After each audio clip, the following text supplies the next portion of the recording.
Giữa vùng Đồng Tháp 10 rộng lớn, có một nơi mang cái tên rất lạ, làng nổi Tân Lập. Nhưng điều thú vị là ngày nay, nơi đây không còn một ngôi làng nào nổi trên mặt nước, không còn những hộ dân sinh sống như trước kia. Vậy tại sao cái tên làng nổi vẫn tồn tại đến tận hôm nay? Và điều gì đã biến nơi đây trở thành một trong những điểm du lịch sinh thái nổi tiếng nhất miền Tây? Hãy cùng Huduvi bay xuống từ không gian để khám phá. Từ độ cao hàng trăm km ngoài không gian, trượt dọc theo vùng đất phía Tây của tỉnh Tây Ninh mới, một mảng xanh khổng lồ bắt đầu hiện ra giữa vùng Đồng Tháp 10. Đó chính là làng nổi Tân Lập, nằm trên quốc lộ 62, thuộc khu vực Mộc Hóa, chỉ cách biên giới Campuchia hơn 15 km. Toàn bộ khu du lịch rộng khoảng 135 ha, được bao bọc bởi vùng đệm sinh thái lên tới gần 500 ha.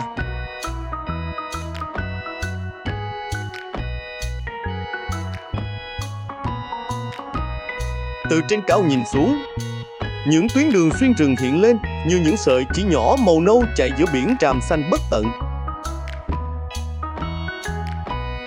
Đây cũng chính là hình ảnh đã khiến làng nổi Tân Lập trở thành một trong những địa điểm xuất hiện nhiều nhất trong các bộ ảnh du lịch miền Tây suốt nhiều năm qua. Vì sao gọi là làng nổi? Trước đây, khu vực này là vùng đất ngập nước tự nhiên của Đồng Tháp 10. Mỗi mùa nước nổi về, nước dâng cao phủ kín đồng ruộng. Người dân phải dựng nhà trên những gò đất cao. Thậm chí, nhiều căn nhà được nâng sàn theo mực nước. Cuộc sống gắn liền với lũ đến mức người dân địa phương quen gọi nơi đây là làng nổi. Theo thời gian, khi dự án du lịch sinh thái được hình thành, người dân chuyển đi nơi khác. Nhưng cái tên làng nổi Tân Lập vẫn được giữ lại như một ký ức về thời kỳ sống chung với lũ của cư dân Đồng Tháp 10.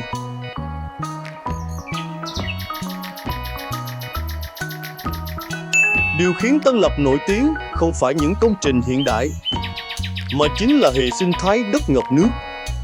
Những cánh rừng tràm tại đây được phục hồi và phát triển liên tục trong nhiều năm, tạo nên một vùng xanh rộng lớn giữa đồng bằng. Từ vệ tinh, khu rừng giống như một hòn đảo sinh thái khổng lồ, nổi bật hoàn toàn so với các khu vực canh tác xung quanh.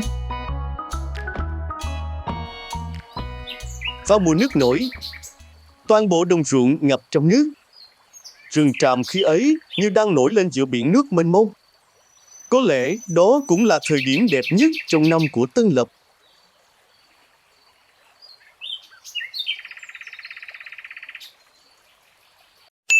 Nếu có một hình ảnh đã làm nên thương hiệu của làng nổi Tân Lập, thì đó chính là con đường xuyên rừng tràm. Tuyến đường dài khoảng 5 km, len lỏi giữa những hàng tràm cao vút. Có đoạn ánh nắng xuyên qua tán lá, có đoạn lại tối mờ như bước vào một khu rừng cổ tích. Chính sự thay đổi liên tục của ánh sáng và cảnh quan đã khiến hành trình đi bộ nơi đây trở thành trải nghiệm đặc biệt đối với du khách.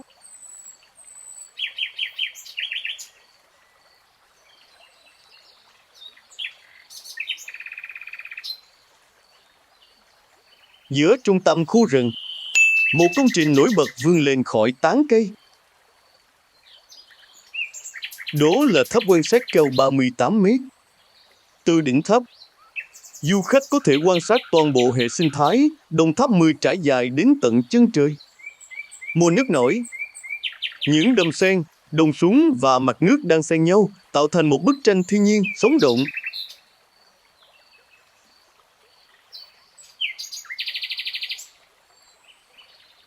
Mùa khô, khung cảnh lại chuyển sang màu vàng xanh của những cánh đồng bất tận.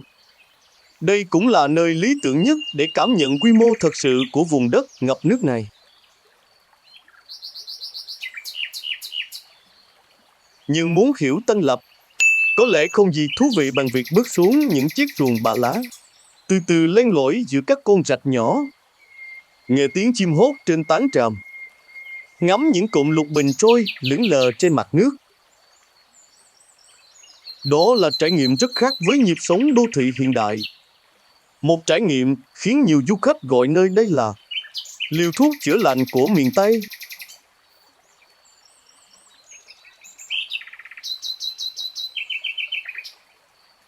Đi sâu hơn vào bên trong rừng tràm, một khu vực đặc biệt hiện ra. Đó là đảo thuần dưỡng chim. Đây không phải là một hòn đảo tự nhiên theo nghĩa thông thường, mà là môi trường sinh thái được kiến tạo nhằm thu hút các loài chim và cò hoang dã tìm về làm tổ.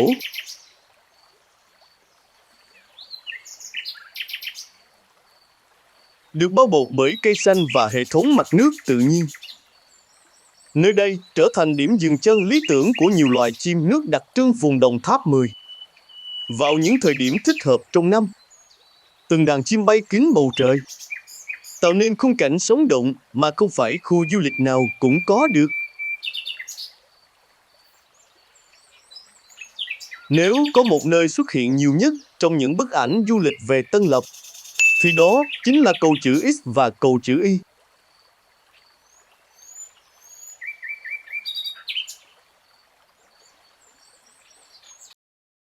Từ vệ tinh nhìn xuống, hai cây cầu hiện lên như những nét vẽ mềm mại giữa đồng súng rộng lớn.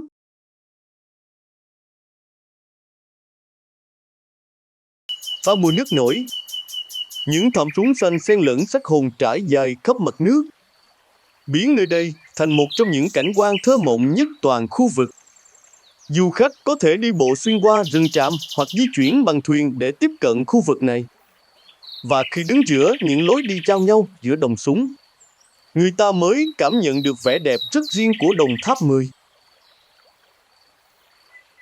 Ít ai ngờ rằng, giữa vùng đất ngập nước lại tồn tại một cảnh quan có phần đối lập. Đó là Hồ Bán Nguyệt, với diện tích khoảng 22.000 m². Khu vực này nổi bật bởi mặt hồ phẳng lặng cùng dải đất công hình bán nguyệt bao quanh.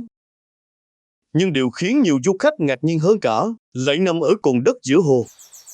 Do ảnh hưởng của đất phèn đặc trưng Đồng Tháp 10, cồn đất này mang màu sắc và hình dáng khá giống một vùng sa mạc thu nhỏ, tạo nên một khung cảnh hiếm gặp giữa miền Tây sông nước.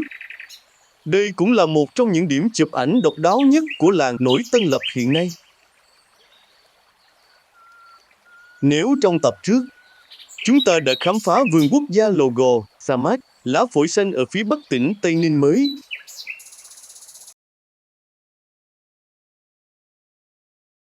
thì khi trượt xuống vùng Đồng Tháp 10,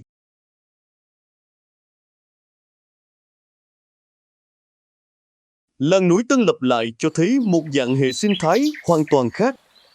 Không phải rừng khộp hay rừng bán thường xanh, mà là hệ sinh thái đất ngập nước đặc trưng của lưu vực sông Mekong. Chính sự đa dạng này đã tạo nên giá trị sinh thái đặc biệt của vùng đất Tây Ninh mới sau khi mở rộng địa giới.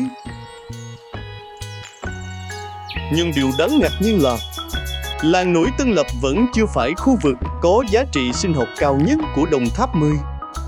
Chỉ cách đây không xa, tồn tại một vùng đất ngập nước được quốc tế công nhận, nơi ghi nhận hàng trăm loài động thực vật hoang dã. Trong đó có nhiều loài nằm trong sách đỏ Việt Nam. Một nơi được các nhà khoa học xem là bảo tàng sống của Đồng Tháp 10 nguyên bản. Đó chính là khu bảo tồn đất ngập nước Láng Sen. Và ở phần tiếp theo, Huduvi sẽ tiếp tục bay sâu vào trái tim Đồng Tháp 10 để khám phá một trong những hệ sinh thái quý giá nhất của lưu vực sông Mekong. Đừng quên đăng ký kênh Huduvi Phương Nam TV để không bỏ lỡ hành trình tiếp theo nhé!